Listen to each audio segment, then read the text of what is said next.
Hello, beautiful soul, and welcome to the Little Reader's House. I'm the Little Reader, also known as Amanda, and you are in my house. Welcome. It's a privilege to host you. I've also got a little something. Petrified wood. It is a nice chunk of petrified wood. Take a gander. Just look at that. Look at it.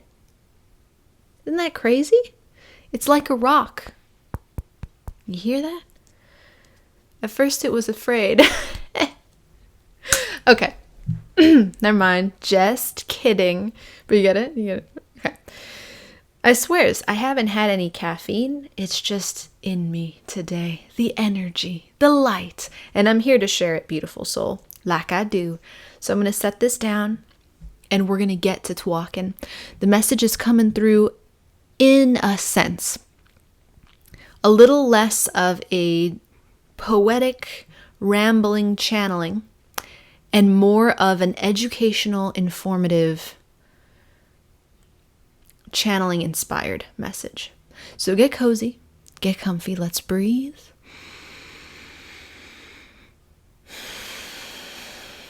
And let's come home to this delumptious moment. That's a mix of delightful and scrumptious.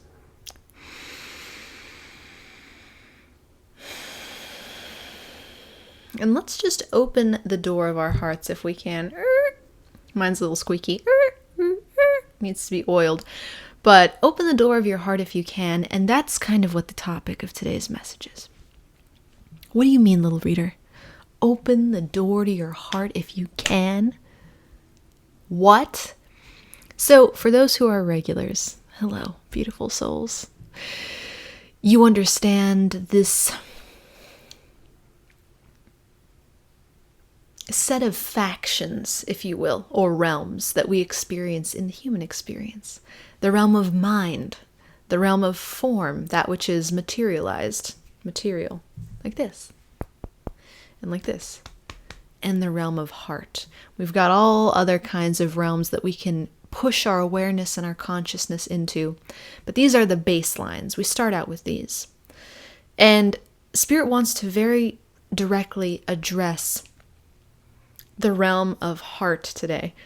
Doesn't it always here in the house? But in terms of deficits and how to know if the door to your heart, those were the last sound effects, I promise. If the door to your heart is jammed shut, if there is no heart processing going on here, and it's necessary at this time that we talk about it, beautiful soul, because so many individuals are ready to, rip is a strong word, but assertively and firmly open the door to their heart and expose what's inside boldly, powerfully, joyfully. Some little folks, some little souls like myself, were put on this path in linear time a while ago so that they could help. They could be little helpers and say, hey, I've opened my door. Here's how you open your door. This is what's going on. And that's what I'm here to do at this moment in time. So it's an amalgamation, a combination of so many channeled messages that have been here before. All of them revolve around this theme. But here's how to know if you have a heart center deficit and what to do about it. So, quick intro to the realms. This is the premise here in the Little Reader's House, that you are awareness, beautiful soul. You're not your name, you're not any of the temporal aspects of you, and here in the house, what divinity and the light in this heart has revealed is that when you lay all these temporary aspects of yourself down, I say apparently this outfit is temporary, but I mean the body, the mind, and even the heart, when you lay them down, you remain because you are the awareness animating them.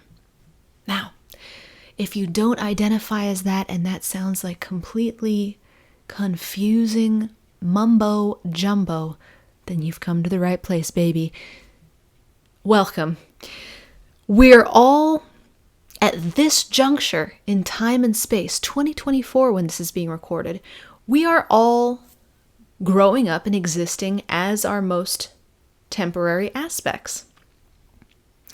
In fact, I would venture a guess and say that most of us are identifying as our really most temporary aspects, meaning our thoughts. Now, as a certified meditation instructor, but also a regular meditator, and also a human being, or so she says,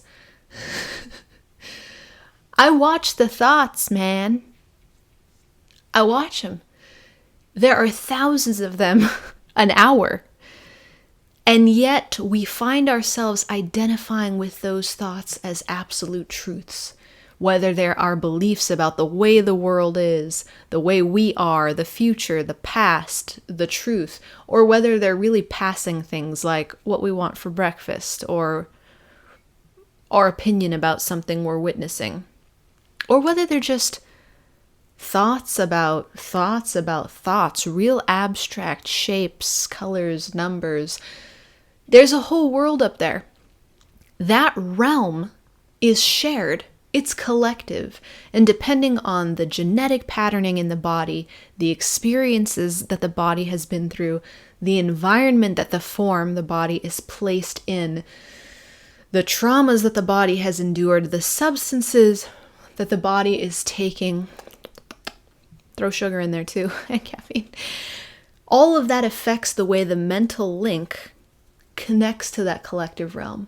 And it really determines the types of thoughts that get pulled in, the types of thoughts we attract. So let's say we're having a day when we're in a really negative environment where paint's peeling off the walls, it's really dirty, musty, no sunlight coming in, no nature exposure, clutter and mess everywhere. That type of environment draws in a specific type of thought. Add to that whatever is stored in the body as far as ancestral patterning, trauma, evolutionary adaptations, your particular heritage, what your ancestors have been through, all of these things. Then add in the food you eat that day, the weed you smoke that day. Put it all together and what have you got? A specific type of thoughts. And yet in this world we identify as those thoughts that go by. We're like, oh yeah, that's me. That's me for sure, that's me. I'll buy that ticket, I'll jump on that train. And that's what we do. And when we're not busy identifying with our thoughts, we are identifying with our form. How do I look? How is this fitting into the social tapestry? How shall I behave or amend or adjust this based off of what the expectations of the world are? And if I'm not changing it, how will I judge it as a failure or a success, depending on the world? Small margin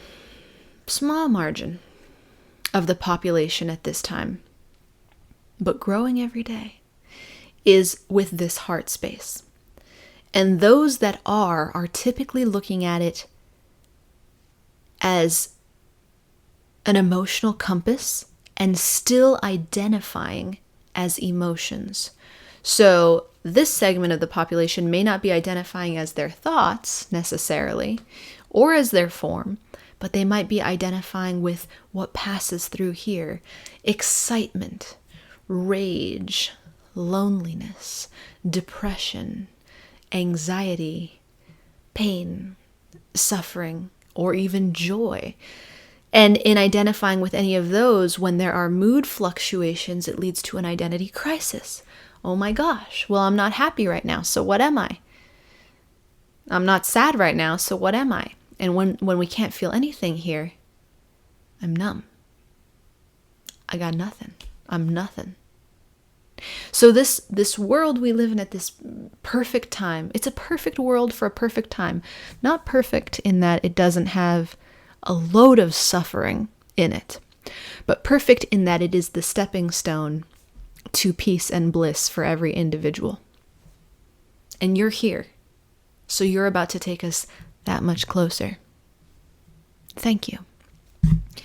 In this world, we are suffering from an individual identity crisis. We do not know how to identify. Am I the thoughts? Am I the form? Am I the heart? So-called well-rounded individuals may be hopping around through every domain. Well, sometimes I'm the form, and sometimes I'm the heart, and sometimes I'm the mind, and it's like It's what happening here. That's a lot. Thanks for hanging in through the accents as well. It's much appreciated. But the symptoms of this existence are as follows. Mood swings. Mood swingy dingies. That's the technical term. Psych major here, I promise. It's not. Don't write that down. Mood swings. Up and down. Up and down. Up and down. The type of mood swings that might inspire seeking out a diagnosis. Conversely, apathy and numbness. Just flatlining it. It takes real something to kick a soul into gear who's feeling apathy and numbness. Maybe it's going to require substances. Maybe it's going to require a depressant so that the bounce back feels like something. Or maybe it's going to require a stimulant so that actual activity can be achieved. Depression and anxiety go along with this. Host of symptoms fall under that. Symptoms of attention deficit disorder go along with this. This isn't to say that depression, anxiety, and attention deficit disorder are not real and should not be treated. This is not to say that at all. This is also not to discourage diagnoses. This is to say that the symptoms of these experiences broadly can be related to nervous system dysregulation, can be related to substance overuse or underuse, conversely, can be related to a lack of exposure to healthful, clean environments or nature, can be related to unlooked at generational, ancestral trauma that's stored in the body, or even first-hand trauma that's stored in the body from childhood, from adolescence, and from adulthood. I always like to say, I was traumatized yesterday. It doesn't require that it be something way, way back. It could have been something that happened 10 minutes ago, except we've been here for 13 minutes, so I'm not so sure. So don't stop yourself from seeking a diagnosis. Don't stop yourself from seeking treatment, beautiful soul. But be aware that when we are living away from our hearts, away from our heart center, we then may deny ourselves the medicines, and I use that broadly to include people, places, and things, the medicines of all kinds that would reinstate balance into our being. They would bring us back into equilibrium. And so symptoms of disorder of all kinds can manifest as a result of these imbalances. And mood swings, numbness, anxiety, depression, ADHD symptoms are just the beginning. They are the tippity tip. There's also rumination. There's also panic attacks. There is also a form of thinking. I cannot pull down the technical term. Oh, yes, I can. Right when I did that, it showed up. Racing thoughts. It's not that technical. Now, put all that aside. There are still more signs, darling. Loneliness. Feeling like you cannot connect to other individuals. Also a pseudo-simulation feeling, like you're living in a bubble and everyone around you is a non-playable character. You cannot get to them. You cannot break through to them. It's like there are these walls, these boundaries that you can't pass through. And you're like, hello, are you even real? You as an individual, beautiful soul, may be tempted to act in an outlandish way, do something spectacular, or even self-harm in an attempt to joggle the simulation into some kind of feelable, livable, meaningful living experience. That's another part of it. A general lackluster sense of purpose also arises when the heart place is closed. Why am I here? And also, I don't care. Intense lack of inspiration.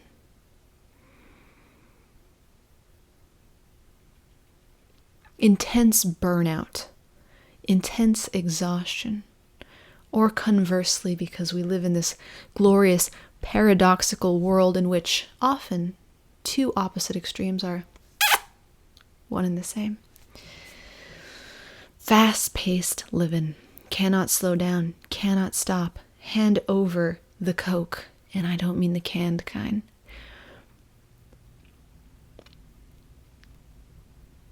Yes, I do think I'm funny sometimes. It's either going fast or going slow. It's either trying to make things matter too hard or feeling like you've come to a screeching halt. It is a life dancing between the extremes. And progressively, every extreme begins to become more extreme. This is how you know that you're ready to open your heart, beautiful soul. And it seems to be knocking on everybody's door. So hello, you entered the house, you're here. Welcome. When I say getting into the heart space, I mean it spiritually. Let's just set that precedent down.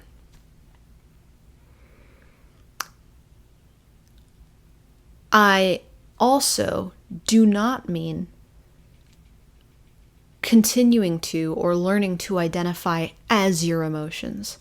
I am suffering, I am depression, I am pain, I am loneliness, I am rage, I am anxiety, I am anger, I am sadness, you dish it out. No, I don't mean that you take that on as your identity. But I will warn you that getting in touch with your heart space will get you in touch with your emotions. And a lot of individuals on this planet at this time have intentionally closed that down. Because without the tools to process emotions, it can feel like a lot of work. Very slippery, very risky, kind of annoying. It's just it's a whole thing. And there are so many ways to slam shut the door of the heart that it almost seems like the smarter solution to just shut all that shit down. Just shh. Emotions shish. Shishity shish. Back to my head I go. Entertainment. I'll watch movies, I'll watch shows, I'll read books, I'll talk to people, I'll think thoughts, I'll watch the news, I'll scroll social media, the blogs, I'll take in even more information, even if it's about emotions. We love when the mind does an impersonation of the heart, and it does it so often. Many of us don't even realize that we have been living in our minds thinking we're in our hearts, and it's our mind doing this impersonation of what it feels like to be in the heart. What is that? That's believing you're a great communicator, but still being unable to understand what you're feeling. That's being a forthright emotional receiver. So going to your friends and family and saying, lay it on me, I'm ready. And then finding yourself burned out, overused, and spiraling. It's understanding emotions intellectually and being willing to hold space for them, but still having no idea of how to process your own. This is when the mind's doing an impersonation of the heart. And we're still miles away. Celine Dion would say, miles away, miles before I sleep, miles to go before I sleep. Wow. Go, Celine. So, how do we fix? Actually, soup's ease. And that's short for super easy. Thanks for sticking with me, beautiful soul.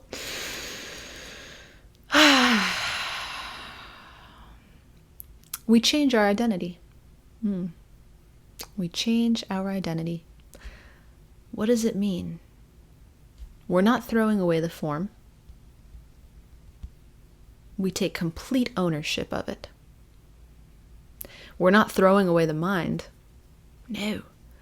We take complete ownership of it. We're not throwing away the heart.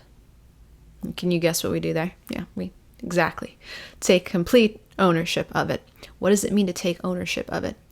It's to say, these are my possessions. I am responsible for their well-being. I will do whatever it takes to support them, to nourish them, to love them. I'm the captain now. These are my children. Triplets, as it were, a holy trinity. And they are mine to love. They are my first order of business from the moment that I wake up in the morning to the moment that I go to sleep in the night. The big three: body, mind, heart. Notice how no spirit was mentioned in there. Notice how no ego was mentioned in there. Good. Here in the house, the spirit we talk about is the white light that resides within. It's also shared, just like the realm of mind. But unlike the realm of mind, it's not filtered. It has no personality. It's not reliant on ancestral trauma or wounding or emotions.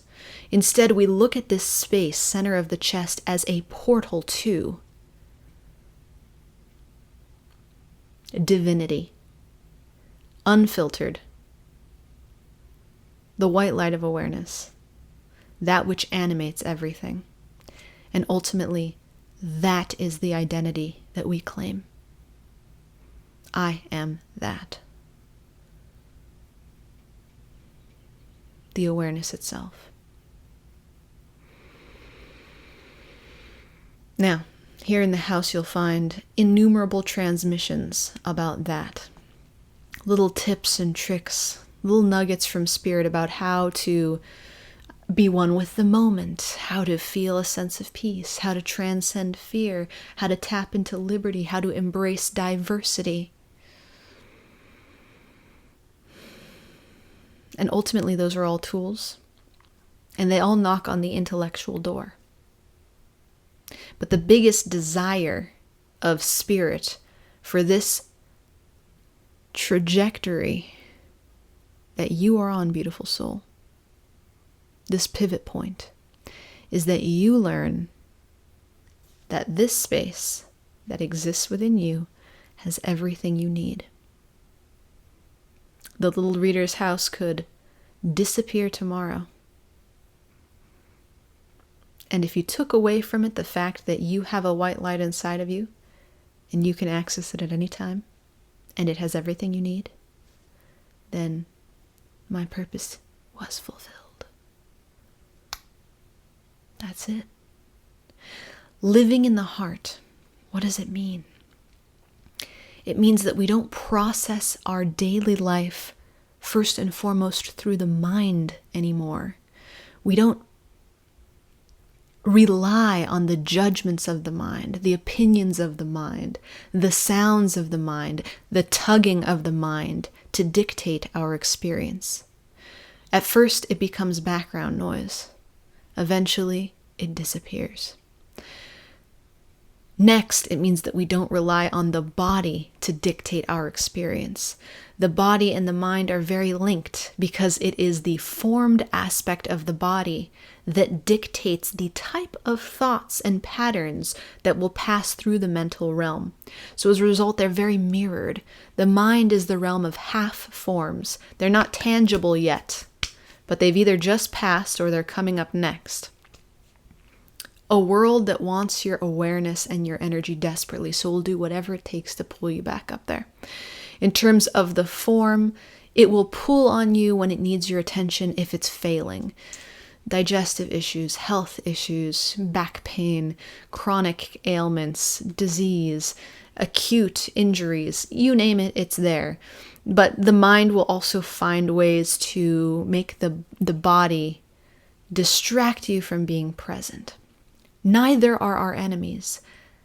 They're more like our kids. And to love them and nourish them is to know them. Finally, the heart. It gets the least attention because it's not sexy. It can often be messy. It can often alert you to the fact that the life you're living is in complete opposition to what the heart actually desires. So usually we close the lid on that real quick. You said what? Wrong relationship? Shh, shh, shh. Living in the wrong country? Shh, shh, shh, shh. Wrong career? Shh, shh, shh, shh, shh. Yep, everything's fine. Everything's fine. But as we know, it's not great. It's not a peaceful, blissful, joyful way to live.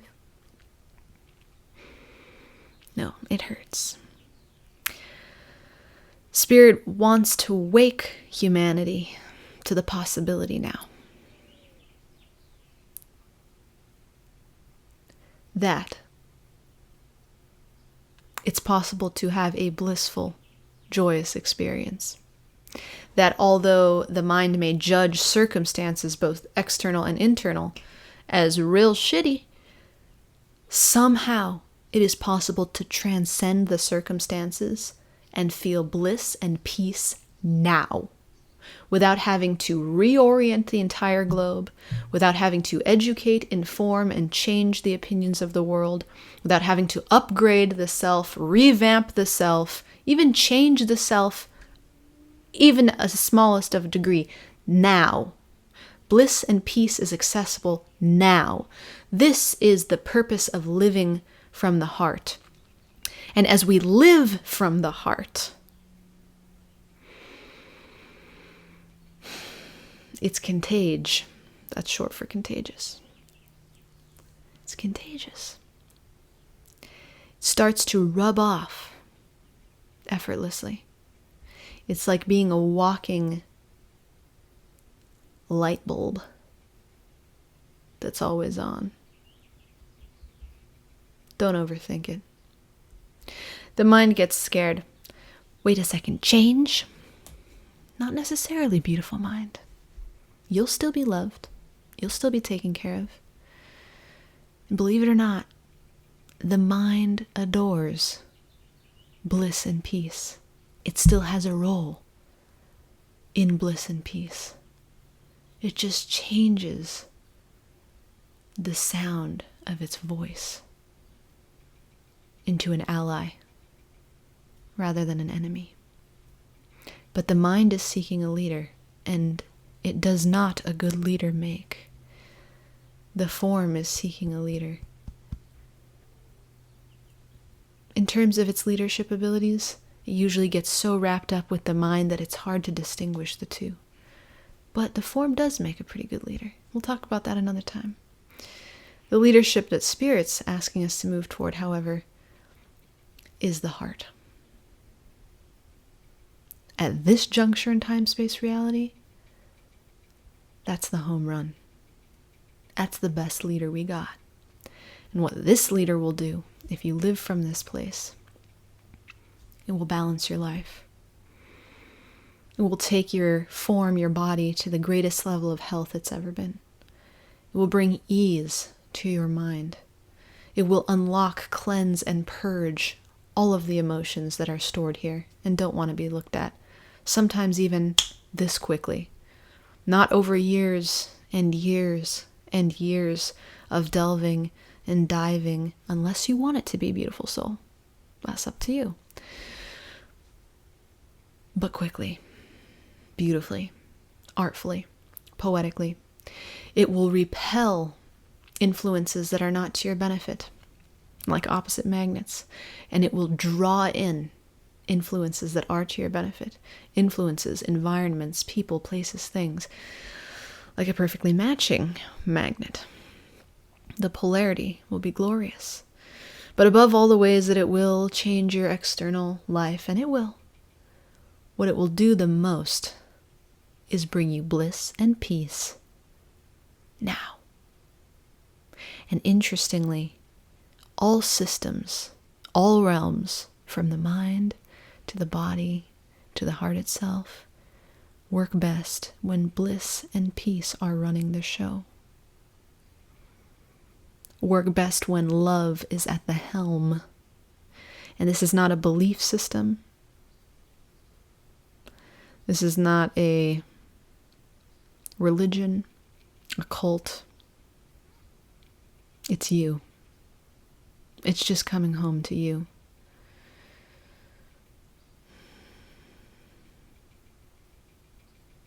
Yeah. So how do you do it? Well, we've got a whole Patreon for that down below. It's $1.11. It's got a 30-day program in there, but I will explain. You identify as awareness. And then you bring yourself to your heart. That's it. The end. Yeah.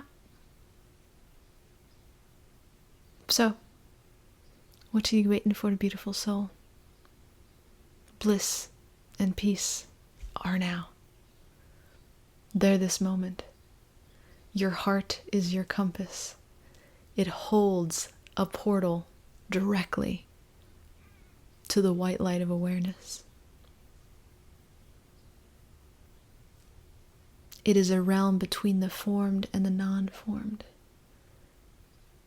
It brings balance and it heralds unconditional love.